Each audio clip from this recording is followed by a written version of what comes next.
Okay, welcome class.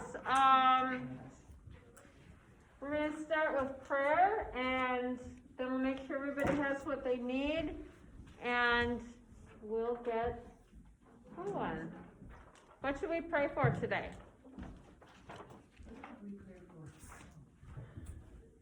I could say rain. Yeah, we sure need it. Need something? Pray for rain, pray for safety, pray for everybody staying healthy. Lord, we thank you for this day and for all that has gone on and all that is yet to come.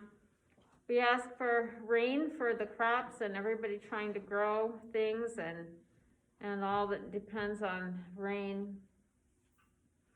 We ask for good health, that the coronavirus might be kept at bay, that everybody here might stay healthy and all the other different things that afflict folks. We pray for those who aren't able to be with us tonight, and we are especially grateful for those who are here today. And bless our time of learning. Amen. So, everybody, does everybody have one of these? Those are right where the food is, and please sign in so that I know who's here. I thought the food for sure would be like. So do you take food now or just the? No food is now, for just the lesson. later. Okay, just the lesson, okay. Not at the end though, because you do it like after 45 minutes and everybody's blood sugar starting, and then we'll get a little crabby and a little, just, you know. Kids get a little wiggly. I was doing this, Do you have more like writing utensils in your office? there's some right there. Did it not work really?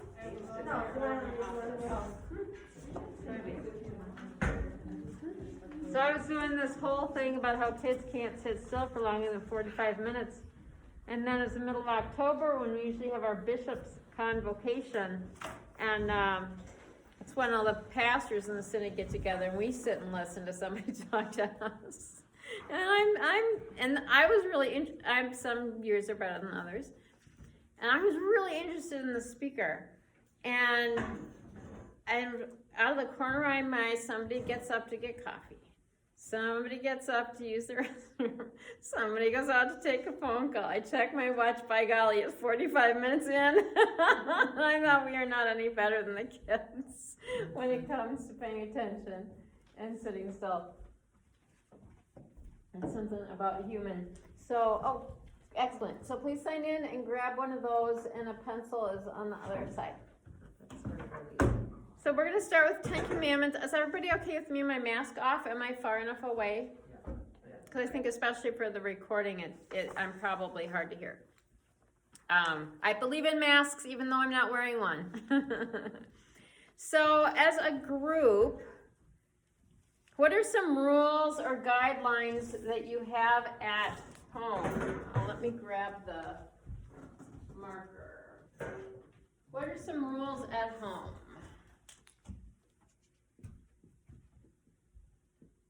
Nobody has rules at home? Yes. Clean up after yourself. Clean up.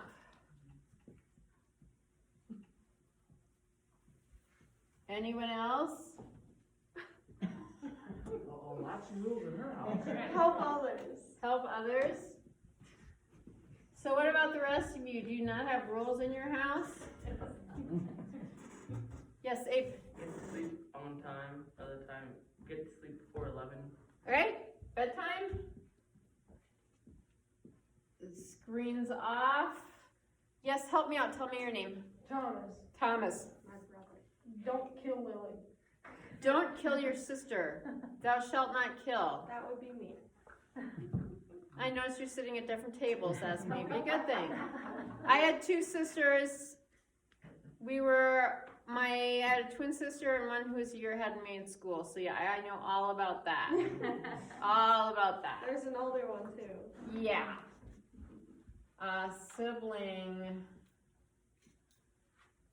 Don't kill. Okay.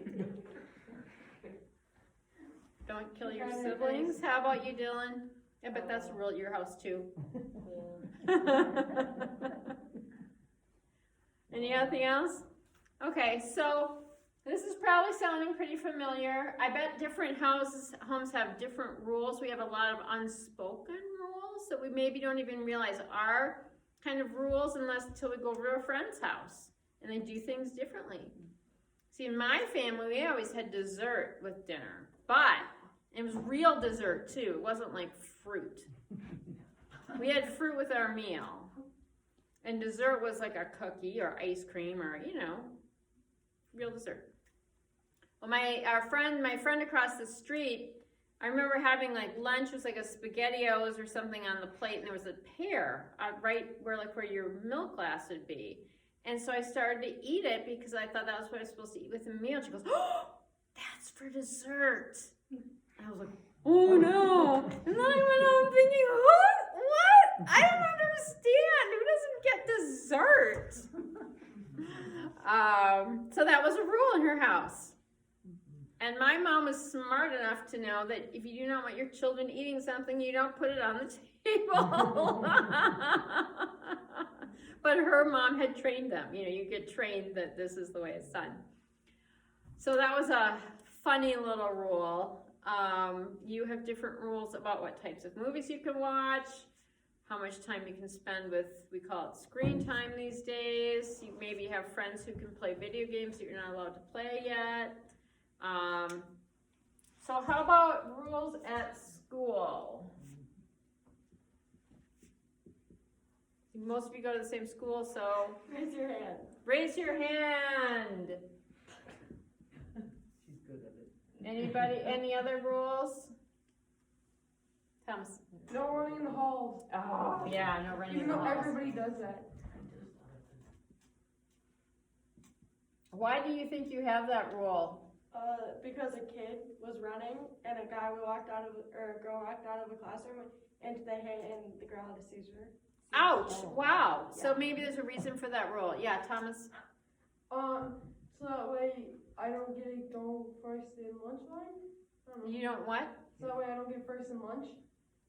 I don't think that's the reason the rule is there. That's like, there's a cause, we need to talk about cause and effect here. Be respectful. Okay, anybody else? Let's make some of these other kids work a little harder.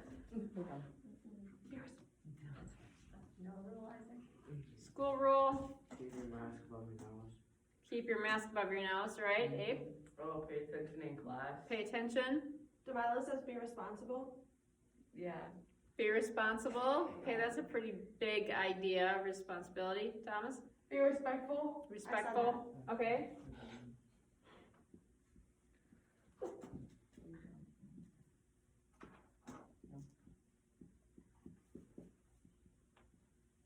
How about rules when you play sports? Sportsmanship. What does that mean? Like, don't be bad mouthing the other team. And hurting your Oh, own okay, team. don't trash talk. Okay.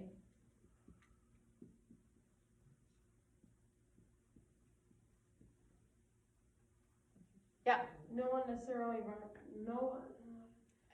roughing, rough. roughhouse, yeah,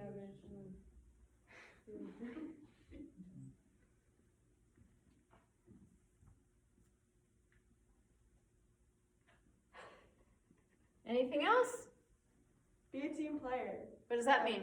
Help out your team, help clean up, help, like, take responsibility for things, like, Help. be a part of the team, don't just, like, make it all about you.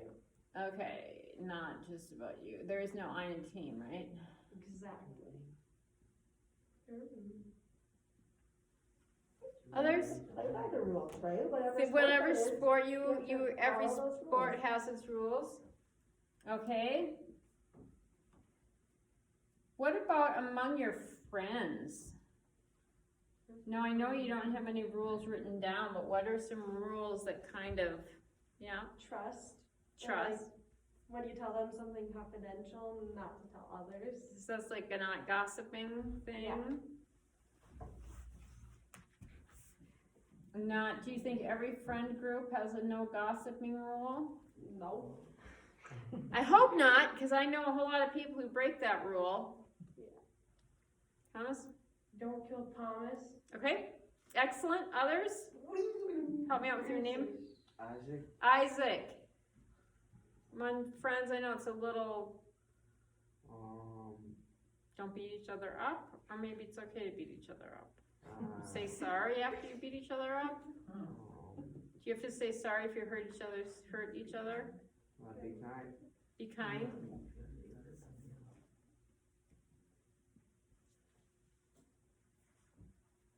Okay, so,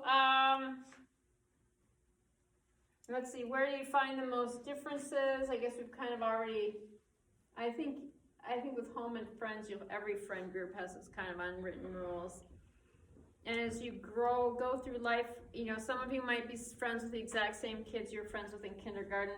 Middle school, kind of 5th, 6th, 7th grade is kind of a shift in who you're friends with a lot of the time. I was new to my school district in the 9th grade, and I got to be really close with a couple of girls, and they were like, oh yeah, back in 4th grade, we were really close with, this other girl, and I was like, really?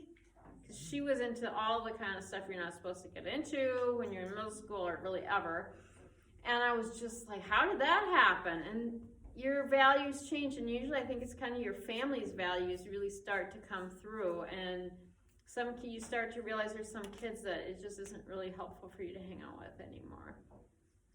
Sometimes just a lot of things change. Or, you might have moved somewhere in your childhood. I moved twice when I was growing up. You will probably go on to somewhere from here and form new groups of friends, and you will find that rules are different. Every time you walk into a new situation, you gotta this is what I'm doing right now at Primrose, you gotta sit and figure out what are the rules. There's all kinds of unwritten rules, and, okay, so if I were to say, we're gonna do a little bit of magic here. So, we're going to talk about the difference between a rule, a guideline, a law, and a commandment. So what would be a rule? How would you define a rule? It's something people make up, right? And we just do it to, something that can be broken, but you might have a punishment if you do break it. Okay, is it gonna be a really bad punishment? No, it's gonna be not very severe, but you still might get punished. And why do rules exist? Lily?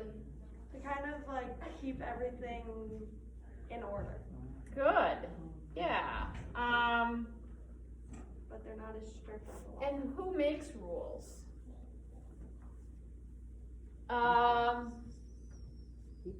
Thomas. Okay.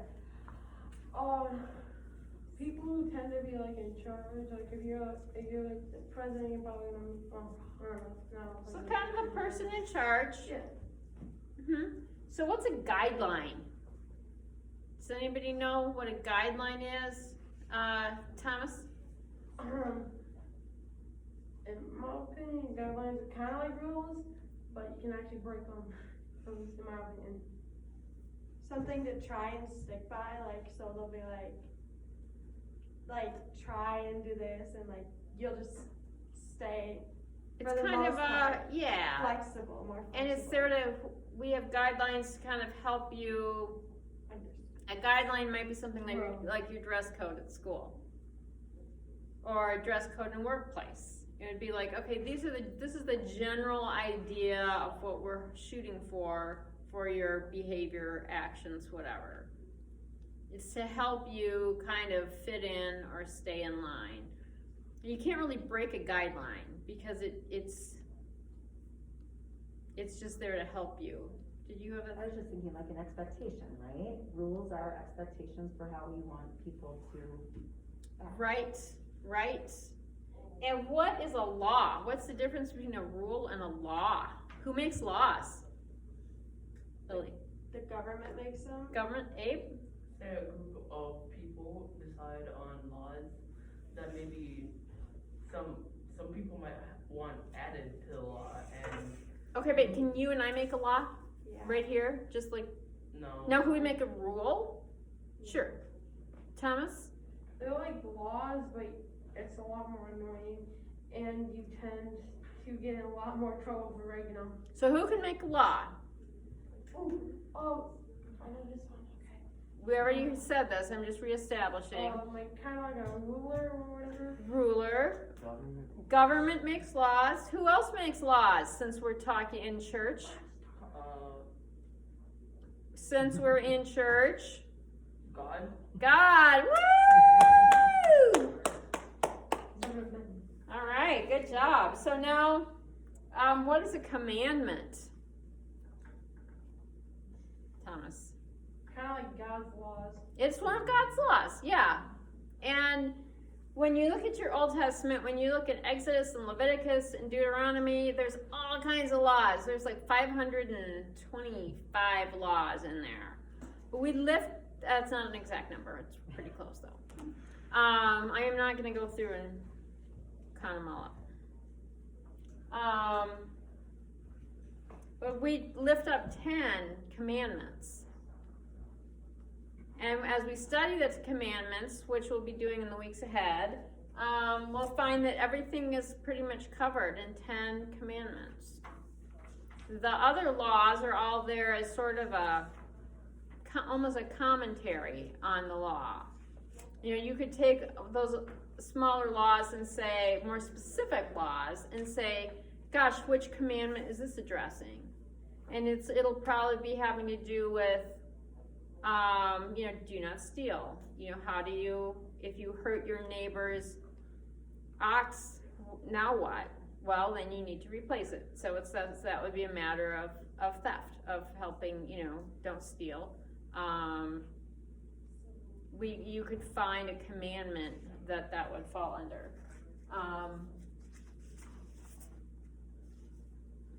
So, for those of you following along at home, or wherever you happen to be watching this, we need to know who, what, when, why, and where for the 10 commandments, and that's what we're going to do next. So I'm going to take these out of order because we already know what the what is, right? The what is the 10 commandments. Edelyn, how did I not see you? I just came in. Okay. That was spooky. Sorry. There's a sign too, there, where to put your name. And then there's a 10 for you. Okay. Gosh. So I'm gonna do a little history so we know. So in Genesis, very first book of the Bible, we have all this stuff, cool stuff about creation, and then it gets personal, and God promises a land to Abraham, Isaac, and Jacob. And there's two important things to know about Jacob, and one, he's given the name Israel after he wrestles with some mysterious man who might be an angel, might actually be God, because the wrestler says, I will call you Israel, for you have wrestled with God and prevailed. Don't know exactly who that was, but he's given the name of Israel, and Israel is the name of the nation. We talk about the Israelites. Jacob is also the father of Joseph. Does anybody know the Technicolor Dreamcoat? That CD, the Andrew Lloyd Webber CD? I had that on constant play for like a year and a half. I think I know the whole entire CD by heart. So at the end of Genesis,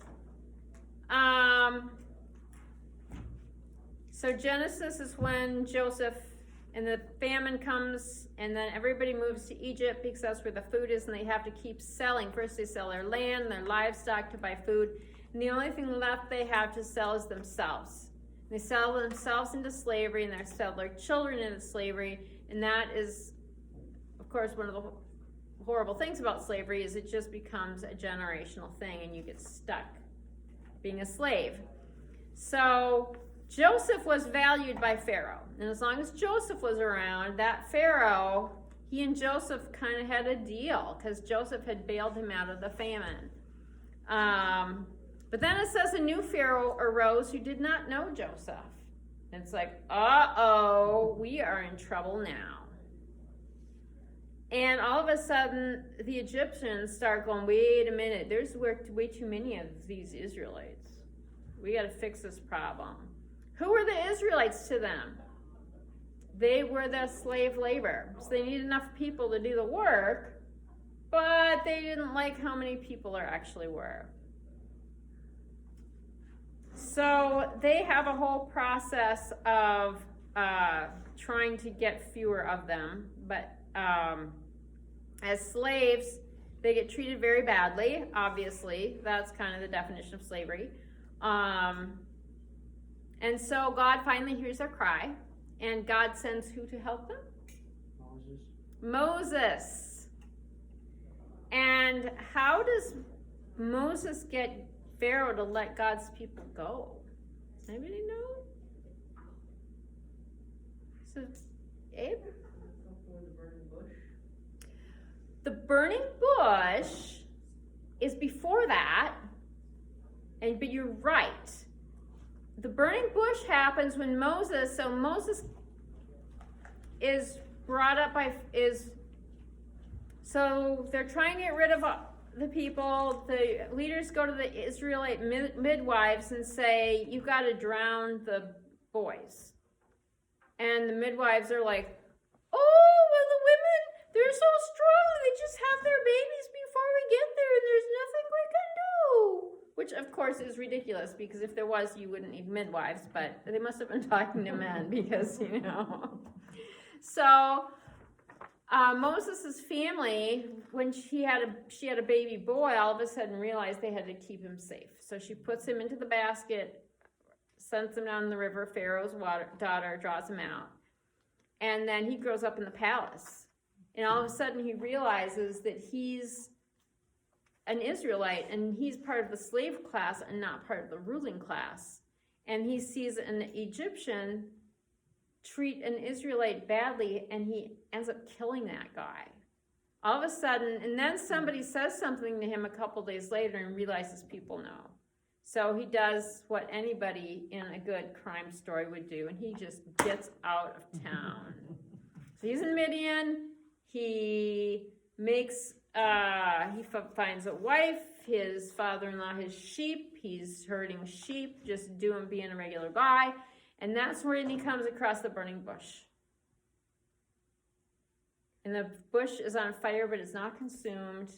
And Moses is like, ooh, this is freaky. But he goes forward, and that's when God speaks to him from the burning bush. And says, I have heard my people's cry. Go to Egypt, set them free, tell them that God sent you. And I'll take it from there, basically. So what does God do to convince Pharaoh to let the people go? Anna? The 10 plagues. And we do not have time to go into them today, which is too bad because they are so fun. Except for the last one, which is horrible. Because there's frogs and flies and gnats and lightning and darkness and hail. And the very last plague is the death of the firstborn son.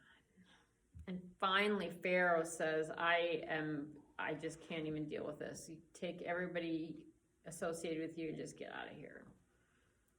And then they're like, oh shoot, our labor force just left. Who's going to feed us? Who's going to take care of us? So they change their mind, they go after them, and that's when they're right up against the Red Sea, and that's when that very famous parting of the Red Sea happens.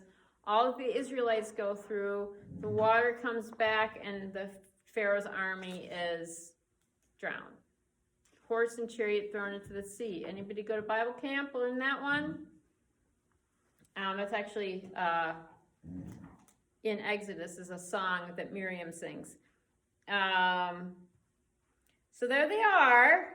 They're in Egypt. They're in the wilderness. How long are they in the wilderness for? 40 years. And so some people think that they just needed a map. And some people, there's a joke is that how do we know that Moses was a man? It's because they wandered for 40 years and didn't ask for directions. Well, that's all very good. I think it took them 40 years because they needed to learn how to function as people who were able to think for themselves. So they needed that 2 generations of not being slaves. Because when you're a slave, thinking for yourself doesn't really help you. And you just do what you're told to do, whether it makes sense or not. And so they had 2 generations to figure out how to get along with each other, which they did not do a very good job of, how to listen to God's voice, which they did not do a very good job of, to learn to trust God instead of depending on a slave and person who has enslaved you. I mean, people will feed their slaves because they need them to work. You're like cattle, you're gonna feed your ox if you need your ox to work. So instead of depending on somebody who's enslaved you to feed you and care for you, they have to learn how to trust God. And God provides some food and God provides some water, and there's some great stories in there, but we're not gonna do that today. So it takes them a while to figure out how to do, how to be people, how to be God's people. So they receive the commandments. When do they receive the 10 commandments? Is right before they're about to enter the promised land. They're just one step away. They're just right there. And then God's like, okay, we're going to have to talk. If you are going to be my people living in the land I'm going to give you, everybody's going to know that you belong to me. And this is how you're going to behave. Maybe similar to talk that some of you have had with your parents at some point. We don't behave that way in this family. Might be words you've heard before. So God's saying, there are certain things we don't do in this family, including killing people. So that's the why they receive the commandments, because it's the final preparation to be God's people living in that land that God gave to them. Now, how do they receive the 10 commandments? This is another really fun thing. And if you have a Bible, look up Exodus 19, 20 through 25. You can read that.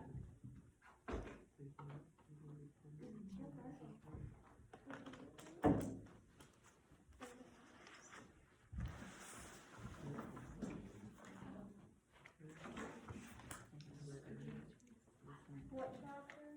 Exodus. 19, verses 20 through 25.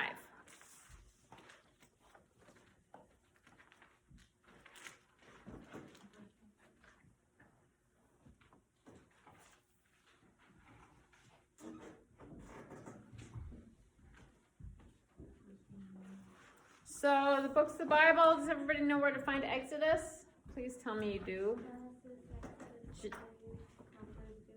Yay, first 5 books of the Bible. What verse? Verse 20 through 25.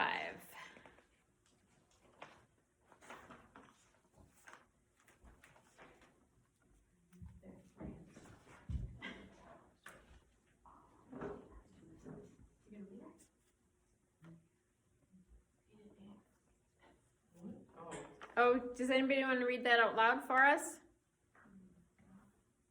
Okay. When the Lord descended upon Mount Sinai to the top of the mountain, the Lord summoned Moses to the top of the mountain, and Moses went up. Then the Lord said to Moses, "Go down and warn the people not to burn through the Lord, to look, otherwise many of them will perish. Even the priests who approach the Lord must consecrate themselves, or the Lord will break out against them." Moses said to the Lord, the people are not permitted to come up to Mount Sinai, for yourself warned us, saying, "Set limits around the mountain and keep it holy." The Lord said to him, "Go down and come up bringing Aaron with you, but do not let either the priests or up to the Lord. Otherwise, he will break out against them. So Moses went down to the people and told them. Okay, and what did he tell them?